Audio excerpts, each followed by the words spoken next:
Well, let's talk about something juicy here. You're a dating coach. Yes. We all love hearing about a horror dating story or the client from hell or something like that, where the client's like, dude, you were a client, now you're stalking me. I can scroll through a YouTube feed and I see like, oh my God, this was the dating story from hell you have to watch. Okay, I'm gonna take 5 minutes and watch that. What is Sheena's horror dating coach story that you like to share? Oh my gosh. Don't hold back. Don't hold back. No one's watching. Right.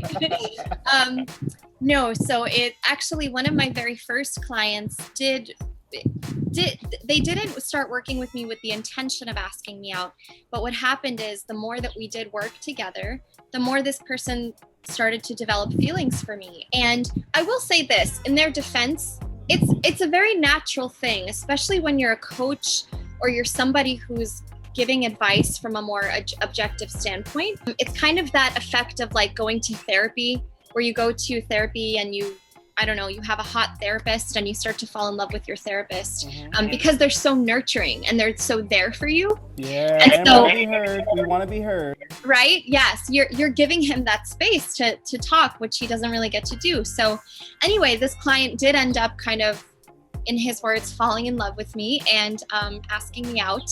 And at that point, I did have to end our work together because it did affect our working relationship. So that was particularly hard. I mean, of course for him, but also for me, because you work with this person, you begin to see their progress, and then he progressed all right. He progressed.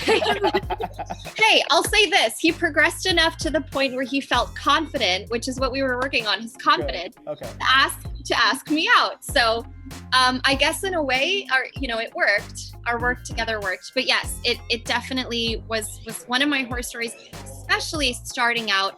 I wasn't sure how to handle that. But moving forward, if and when it happens again, I now know how to handle it and know that it might be a thing that happens again. Probably, but it's kind of cool that you said end the relationship instead of we broke up. I was like, okay, people flip up and say break up, but no, that's cool, and I can understand it because men, we do want to be heard. But at the end of the day, we want to be heard. We want to be respected. Yeah.